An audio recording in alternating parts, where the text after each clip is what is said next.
আসসালামু আলাইকুম গাইস। একটা বিষয় খেয়াল করুন, যারা কিনা ইঞ্জিনিয়ারিং স্টুডেন্ট, বিশেষ করে মেকানিক্যাল, তাদের জন্য এই বিষয়টা অতীব জরুরি। কেননা দেখেন, এখানে একটা সিম্পল মেকানিজম আছে, খুবই কমন একটা মেকানিজম। সব ক্ষেত্রেই এরকম আমরা ওপেন ক্লোজ যেখানে অ্যাটাচ করার একটা বিষয় থাকে, সেখানে এই মেকানিজমটা অনেক ইফেক্টিভ একটা ওয়ে বলতে পারেন। সো এখানে যেটা হচ্ছে আমি দেখাচ্ছি, এখানে নর্মালি জাস্ট একটা চাপ দিলেই দেখেন শব্দ হচ্ছে, লেগে যাচ্ছে। এখানে কিন্তু আর কোথাও কোনো স্ক্রু নাই, এখানে জাস্ট একটা লক লাগানো আছে, খুব সিম্পল লক। কথাগুলো অনেক বেশি বলতেছি, হয়তো ঘুরায় পেঁচায় বলতেছি, এটা এমন কি কেমন জিনিস অনেকে বলতে পারেন, বাট খুব সিম্পল হলেও এটা বিষয় কিন্তু যারা এখানে ডিজাইনার তাদের জন্য অনেক একটা দরকারি একটা বিষয়। এই মেকানিজমটা যদি আমরা বুঝি এখানে কেন ইউজ করা হলো এবং এই জিনিসটা ইউজ করার ক্ষেত্রে কি বিষয় এখানে মেনটেন করা হয়েছে, এগুলো যদি বুঝি আসলে, তাহলে এই একই থিমটা আমরা যখন কিনা অন্য কোনো প্রোডাক্ট ডিজাইন করে থাকি, বিশেষ করে ডিজাইনার যারা আছেন, মেকানিক্যাল ইঞ্জিনিয়ারিং বিভাগের স্টুডেন্ট কিংবা প্রফেশনাল কাজে যারা এখনও আছেন, অনেকেই জানে। যারা জানে না তারা বিষয়টা এখান থেকে জেনে নিতে পারে যে এই বিষয়টা যদি আমরা খেয়াল করি, তাহলে কিন্তু আমরা এটা অন্য কোনো ক্ষেত্রে কাজে লাগাইতে পারি। সেটা কি? সেটা হচ্ছে, এখানে তো পয়েন্ট আছেই, এখানে যে আটকে যাচ্ছে, এখানে পুশ করার পরে এখানে এই যে দেখেন, আমি একদম একটু কাছে নিয়ে দেখাচ্ছি, এই অংশটা এখানে কিন্তু লেগে যাচ্ছে। আর এটা কিন্তু ফেসড, এই অংশটা কিন্তু ফেস, এখানে কিন্তু কোনো ইলাস্টিসিটি মেনটেন হচ্ছে না। এটা একটা প্লাস্টিসিটি বৈশিষ্ট্যের প্লাস্টিক, এখানে ম্যাটেরিয়ালটা। আমরা মেকানিক্যালের যেই গুণাবলীগুলো পড়েছি, ইলাস্টিসিটি, প্লাস্টিসিটি সহ বিভিন্ন ধরনের গুণাবলী, তো তার ভিতরে আমি ইলাস্টিসিটির কথাটা বলেছি। এখানে একটু মিনিমাম ইলাস্টিসিটির ব্যাপার আছে। সেটা কি? সেটা হচ্ছে এই যে আমি আপনাদের কীভাবে দেখাই, এখানে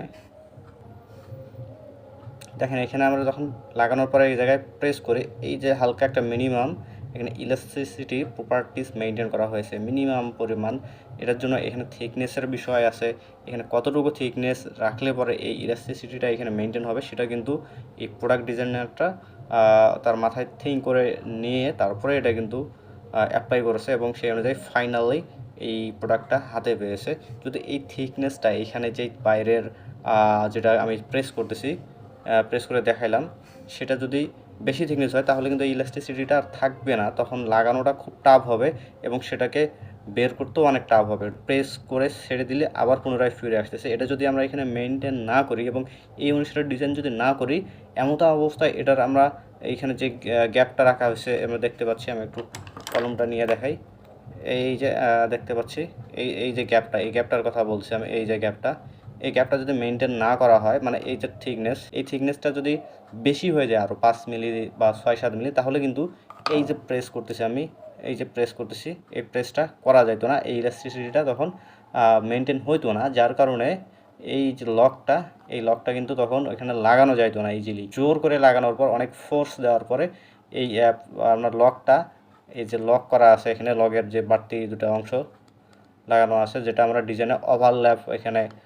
ডিজাইন করে থাকি, এটা মানে আটকে যাওয়ার পর সেটা কিন্তু আর ইজিলি বের করা যাইতো না, টাফ হয়ে যেত অনেক।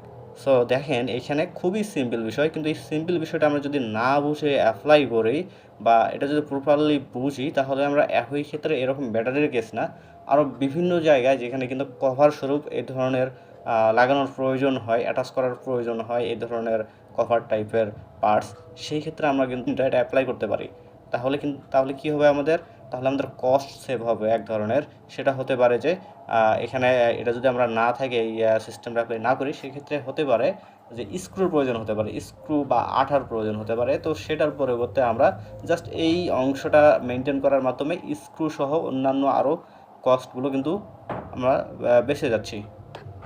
সো দেখেন, বিষয়টা কিন্তু খুবই গুরুত্বপূর্ণ এবং একজন ডিজাইনের কাছে ভ্যালু, এই বিষয়গুলোর ভ্যালু আসলে কতটুকু, একজন ডিজাইনারের কিন্তু এই বিষয়গুলো মেনটেন করতে হয়। এখানে লাগানোর পরে নর্মালি চাপ দেবো আমি।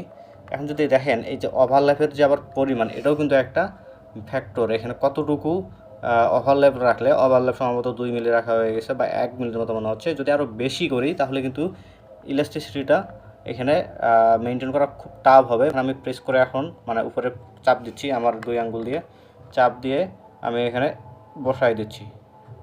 এই যে দেখেন, লেগে গেল।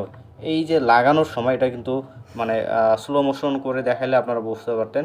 এখানে কিন্তু এই বেন্ডটা হয়েছে ইলাস্টিসিটির মাধ্যমে বেন্ড হয়ে তারপরে ঢুকে গেছে কিন্তু। এখন আমরা এটাকে এই যে ইলাস্টিসিটির মাধ্যমে দেখেন এই যে এখানে চাপ দিচ্ছি, একটা আঙ্গুল দিয়ে একটা নখ দিয়েই করতে পারতেছি। আবার এটা কিন্তু ছোট বাচ্চারাও করতে পারবে না। ছোট বাচ্চাদের ক্ষেত্রে যদি আমরা এটা দেই, তাদের কিন্তু এরকম ফোর্স অ্যাপ্লাই করার মতো সামর্থ্য নাই। একই সাথে দেখেন, একই সাথে কত কি মেনটেন হচ্ছে। সাধারণত এই ধরনের ইলেকট্রনিক্স ডিভাইস এগুলো কিন্তু বাচ্চাদের নিকটবর্তী রাখার জন্য কেউ অ্যালাউ করে না। তার মানে কি, আমাদের বাচ্চাদের সেফটির জন্য তারা যেন এটা চেষ্টা না করে খোলার জন্য, ছোটো বাচ্চারা, সেই ক্ষেত্রেও কিন্তু এই বিষয়টা অনেক গুরুত্বপূর্ণ। মানে একই সাথে আমরা তাদের সেফলি মেনটেন হচ্ছে, আমরা এখানে কস্ট অপটিমাইজেশন করতেছি, অনেক কিছু। এবার সময়ের বিষয় থাকতেছে, দেখেন সিম্পলি কিন্তু লাগানো যাচ্ছে। আশা করি বুঝতে পারছেন আমি যা বোঝাইতে যাচ্ছি। সো এরকম কিছু আরও বিষয় জানতে ডিজাইনের ক্ষেত্রে যে প্রয়োজনীয় বিষয়গুলো মাথায় রাখা দরকার, তার ভিতর এই বিষয়গুলো আমরা নোট রাখতে পারি। সো ভালো থাকবেন, সুস্থ থাকবেন, আল্লাহ হাফেজ। আর নতুন হয়ে থাকলে পেজটা একটা কিন্তু ফলো দিয়ে দিবেন।